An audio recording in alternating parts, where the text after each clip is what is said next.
شعور کی سطح پر جی جا رہی اس زندگی کو شعور کی سطح پر جینا شروع کر کے جو طے شدہ آراء آپ نے بنا رکھی ہیں، جو ہے اس کے خلاف جو مزاحمت کا رویہ آپ نے اختیار کیا ہوا ہے، لمحہ موجود سے فرار کے جو جدید انسان کا وتیرہ بن چکا ہے، اس کا بغور مشاہدہ کریں، کیونکہ اسی سے یہ مسلسل بے چینی، عدم اطمینان اور ٹینشن پیدا ہو رہی ہے۔ میں پہلے بھی کہہ چکا ہوں اور پھر یاد دلا رہا ہوں کہ ہر چیز جو لاشعوری طور پر آپ کے اندر ایکٹیو ہے وہ فنا ہو جاتی ہے جیسے ہی وہ شعور کے نور میں آتی ہے۔ اگر آپ یہ جان لیتے ہیں کہ معمولی لاشعوریت کو کیسے تحلیل کرنا ہے، تو اس سے یہ ہوگا کہ آپ کے اندر موجود شعور کی روشنی اور بھی توانا ہوگی۔ جو ہی شعور کا شعلہ زیادہ منور ہو جائے گا تو اس وقت آپ کے لیے گہری لاشعوریت کے ساتھ ڈیل کرنا بھی آسان ہو جائے گا۔ یہاں ایک بات کو ذہن میں رکھیں کہ معمولی سطح کی لاشعوریت کا کھوج لگانا شروع میں بہت مشکل ہوگا۔ کیونکہ اسے عمومی طور پر سماج میں نارمل تصور کر لیا گیا ہے۔ مشاہدہ نفس کے ذریعے اپنی دماغی اور جذباتی حالت کی نگرانی کو اپنی عادت بنائیں۔ کیا اس لمحے میں پرسکون ہوں؟ یہ بہت اچھا سوال ہے جو آپ بار بار خود سے پوچھ سکتے ہیں، یا پھر یہ سوال بار بار اپنے سامنے رکھیں، اس لمحے میرے اندر کی دنیا میں کیا ہو رہا ہے؟ جو اندر کی دنیا میں ہو رہا ہے اس میں کم سے کم اتنی دلچسپی ضرور دکھائیں کہ جو باہر کی دنیا میں ہو رہے واقعات کے حوالے سے دکھاتے ہیں۔ اگر آپ نے اندر کی دنیا کو درست کر لیا تو باہری دنیا کی ہر چیز اپنے مقام پر آنا شروع ہو جائے گی۔ بنیادی سچائی یا حقیقت اندر کی دنیا میں، جبکہ ثانوی حقیقت باہری دنیا میں ہے۔ ایک اور بات کہ خود سے جب یہ سوال کریں تو ان کے جوابات فوراً نہ ڈھونڈیں، اپنی توجہ کو اندر کی دنیا کی طرف لے جائیں، اپنے اندر کی دنیا کی طرف۔ کس قسم کے خیالات اور سوچیں ہیں جو آپ کا دماغ پیدا کر رہا ہے؟ آپ کیا فیل کر رہے ہیں؟ اپنے بدن کو توجہ دیں۔ کیا جسم میں کسی قسم کی ٹینشن، کوئی تناؤ ہے؟ اگر محسوس ہو کہ جسم میں معمولی سی صحیح مگر بے چینی ہے جبکہ پس منظر ساکت ہے، تو خود کے سامنے یہ سوال رکھیں کہ موجودہ لمحے سے فرار، مزاحمت اور بچنے کے کون سے طریقے آپ میں ایکٹیو ہیں جو زندگی کو اوائڈ کر رہے ہیں۔ کئی ایسے طریقے ہیں کہ جن سے لوگ انکانشیسلی، لاشعوری طور پر لمحے موجود کو ریزسٹ کرتے ہیں، اس کے خلاف مزاحمت کرتے ہیں۔ میں آپ کو چند مشقیں بتاتا ہوں۔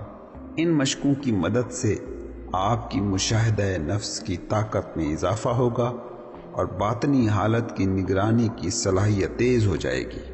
جو بھی کچھ آپ کر رہے ہیں، کیا اس کو کرتے ہوئے کسی قسم کے پچھتاوے کا احساس آپ میں ہے؟ چاہے جاب یا کچھ بھی جو کرنے کا آپ نے وعدہ کر لیا ہے، مگر جسے کرتے ہوئے آپ کے اندر کوئی چیز ہے جو پچھتا رہی ہے، جو پچھتاوے کا احساس تخلیق کر رہی ہے۔ کیا آپ کسی ایسے شخص کے لیے دل میں کسی قسم کا غصہ لے کر جی رہے ہیں جو آپ کے بہت قریب ہے؟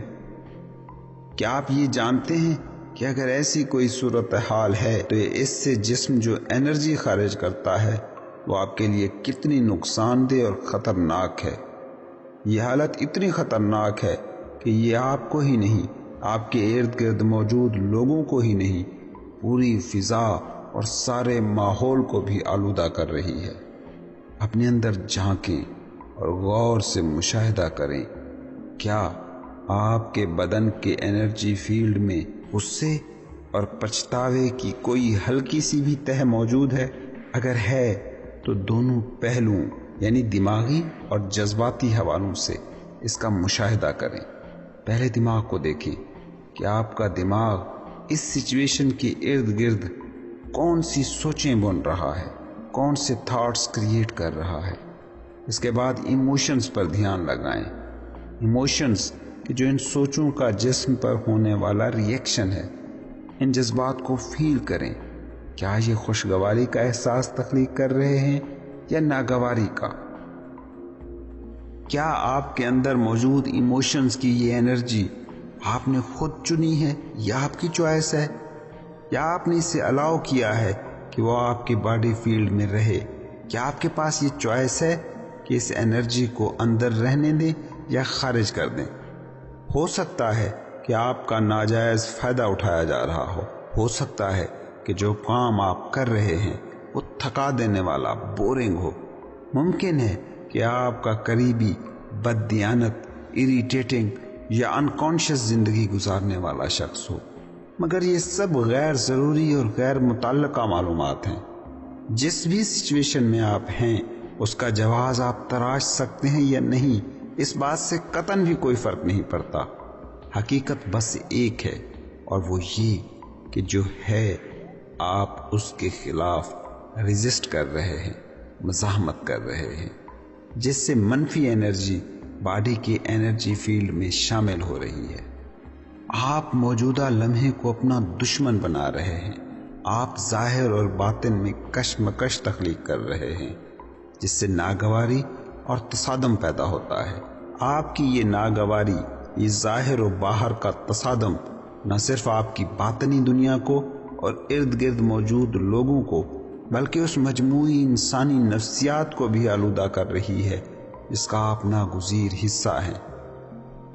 میں آپ کو بتاؤں کہ ماحول کی آلودگی اور زمین کو آلودہ کرنے کی ہماری جو یہ موجودہ روش ہے، یہ اصل میں اسی اندرونی نفسیاتی آلودگی کا باہر کی دنیا میں ہونے والا ظہور ہے، کیونکہ دنیا کے کروڑوں لوگ ہیں جو اپنی باطنی دنیا کی ذمہ داری لینے پر تیار ہی نہیں ہیں۔